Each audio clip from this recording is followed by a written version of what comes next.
Assalamualaikum warahmatullahi wabarakatuh. Kami perwakilan dari kelompok 5 ingin mempresentasikan tentang mudharabah. Mudharabah ialah salah satu bentuk kerjasama dan menggerakkan antara pemilik modal dan seseorang adalah bagi hasil yang dilandasi oleh rasa tolong-menolong. Landasan hukum mudharabah ialah para imam mazhab sepakat bahwa hukum mudharabah adalah boleh. Walaupun di dalam Al-Quran tidak secara khusus menyebutkan tentang mudharabah dan lebih mencerminkan anjuran untuk melakukan usaha. Selanjutnya ialah landasan hukum. Allah Subhanahu wa taala berfirman, "Laisa 'alaikum junahun an tabtaghu fadlan min rabbikum." Artinya ialah bukanlah suatu dosa bagimu untuk mencari karunia rezeki hasil perniagaan dari Tuhanmu. Dan firman surat Al-Baqarah ayat 2, dan firman Allah Subhanahu wa taala, wa akharuna yadribuna fil ardi yabtaghu min fadlillah. Artinya ialah dan yang lain belajar berjalan di bumi mencari sebagian karunia Allah. Quran surat Al-Muzammil ayat 72.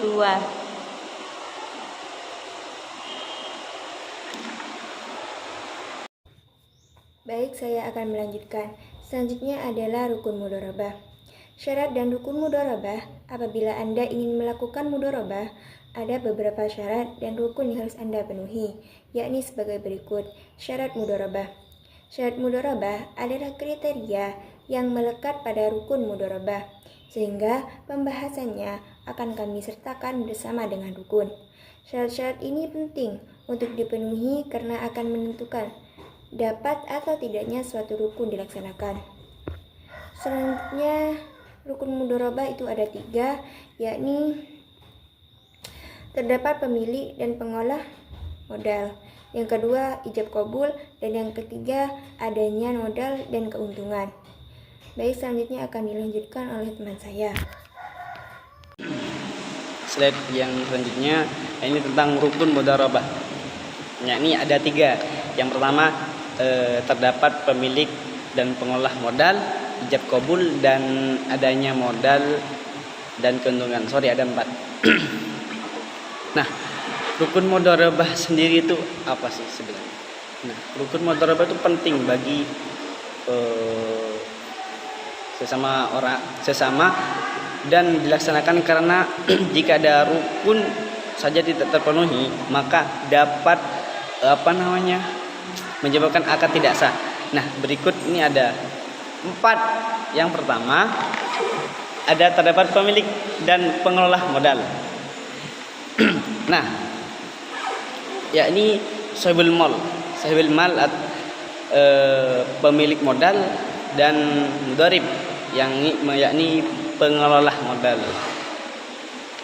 Nah, di sini ada kriterianya, ada 4 sendiri. Yang pertama, sudah dewasa atau berusia 18 tahun ke atas. Yang kedua, tidak gila atau hilang akal, ingatan. Yang ketiga, yang ketiga, tidak dalam pengampuan. Ya, pengampuan kayak semacam itu dah. Terus yang keempat, tidak dilarang oleh undang-undang. Ya, ini sudah ada programnya masing-masing. Oke, yang kedua ada ijab kabul. Ya, ini dimana ijab dan kabul untuk menunjuk kehendak dalam pengadakan kontrak atau pengesahan kontrak antara sahibul mal dan mudharib. Ini ada 3 syaratnya juga. Yang pertama, kedua pihak harus secara eksplisit menyebut tujuan kontraknya. Tujuannya itu seperti apa, untuk apa. Terus yang kedua, penerimaan dan penawaran modal. Jadi dilakukan bersama dengan pembuatan kontrak. Sebenarnya berapa tahun dan jumlah itu berapa dan margin itu berapa. Dan yang ketiga, akad dituangkan dalam bentuk tertulis, tidak berbentuk perkataan saja, namun ada buktinya kayak tulisan, exposure atau cara-cara modern lainnya kayak misalnya di print atau di mana gitu. Oke. Yang ketika adanya modal.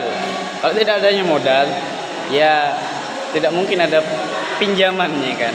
Ya. Terus ini ada 3 juga, ada 4. Yang pertama, diketahui jenis dan jumlahnya oleh kedua belah pihak. Yakni jumlahnya tuh diketahui bersama antara sahibul mal dan mudharib atau pengelola. Yang kedua, modal berbentuk uang atau barang yang dapat ditakar nilainya. Kayak berupa seperti emas lah berapa gram, contoh semisal 2 juta. Nah, modalnya tuh kayak uang atau modalnya emas yang ini berharga lah. Terus yang ketiga, ada modal tidak dapat berbentuk piutang mudharib. Nah, ini tidak boleh dalam ijab adanya modal tidak boleh berbentuk piutang ataupun utang di bank lain, mudharibnya atau pengelolanya. Terus yang keempat, saat modal diserahkan, nah mudharib menerimanya secara langsung, tidak boleh secara online atau gimana. Modalnya yang diberikan kepada mudharib atau pengelola, pihak bank yang mengasih kepada mudharib, sahibul mal mengasih kepada mudharibnya itu secara langsung, harus secara langsung, tidak boleh secara non langsung. Misalnya kayak VC-an atau dari mana itu tidak boleh, harus menerima secara langsung. Nah, yang keempat ini keuntungan. Nah, keuntungan sendiri itu apa? Ya, sejumlah harta berlebihan hasil usaha dibanding modal yang dikeluarkan. Contoh semisal modalnya 2 juta, terus ada hasilnya atau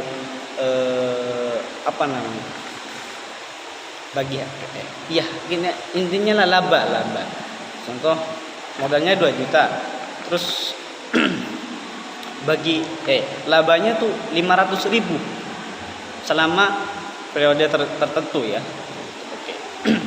Nah, itu syaratnya tuh ada juga. Ini ada 3, harus diperuntukkan bagi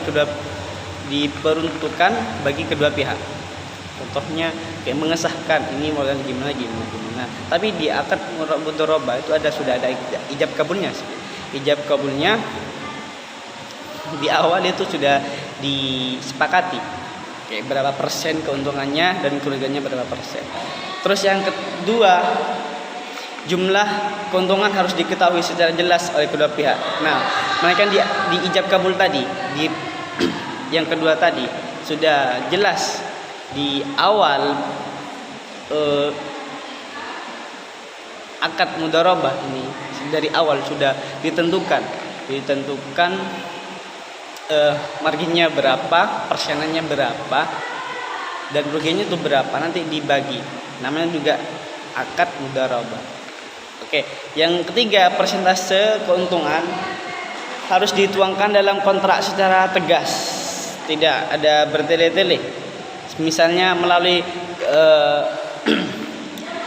bahwa melalui pengantara, bahwa sahibul mal itu mendapatkan bagian 1/3 dari total keuntungan, sedangkan mudharibnya tuh mendapatkan 2/3-nya. Intinya lebih banyak mudharibnya atau pengelolanya, sedangkan untuk sahibul mal sendiri itu tidak banyak, seperti itu. Terus ada jenis-jenis mudharabah. Jenis mudharabah yang pertama ini ada 3. Mudharabah secara mutlak, muqayyadah, dan mushtarakah. Yakni mudharabah secara mutlak, yakni adalah jenis akad mudharabah yang memberikan kebebasan sepenuh kepada mudharib. Mudharibnya tuh kayak membebaskan antara maunya mudharib itu gimana, dan mengelola modal yang diberikan sahibul mal. Mudharibnya itu dapat menggunakan modal tersebut untuk investasi atau bisnis. Jadi kayak peminjaman itu secara bebas gitu, mau pinjam berapa asalkan dibayar. Yang kedua adalah mudharabah muqayyadah. Nah, muqayyadah ini adalah sejenis akad yang memberikan syarat tertentu pada pengelola modal yang dilakukan oleh mudharib pengelola. Nah, syarat ini biasanya berupa jenis usaha atau prestasi. Terus yang ketiga adalah mudharabah musyarakah, yakni adalah jenis akad yang digunakan dalam asuransi syariah. Dalam akad ini, sahibul mal dan perusahaan asuransi syariah atau mudharibnya itu bekerja sama untuk mengelola dana kontribusi yang telah dibayarkan oleh peserta atau mudharibnya. Halnya tadi kayak ijab kabul tadi. Nah, ini yang terakhir ada aplikasi mudharabah. Saya jelaskan sedikit.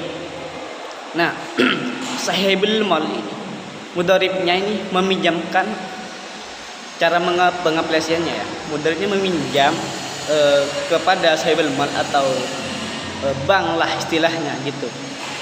Nah, di saat meminjam itu ditanyakan akad mudharabahnya. Nah, akad mudharabah kayak gini-gini. Nah, di awal itu perjanjian. Bagi hasilnya itu berapa dan kerugiannya itu berapa. Nah, itu keuntungan dari kedua belah pihak. Nah, setelah pengelolanya tuh peniagaannya tuh jadi modal dan mengembalikan modalnya lagi 100%. Gitu. Meminjam, tetap minjam kepada bank 100 juta. Nah, di akad mudharabah sudah perjanjian bahwa hanya tuh kayak segini-gini berapa marginnya, persennya tuh dikasih tahu. Mungkin seperti itu. Jika ada yang ditanyakan mohon chat di grup, oke? Baik, assalamualaikum warahmatullahi wabarakatuh.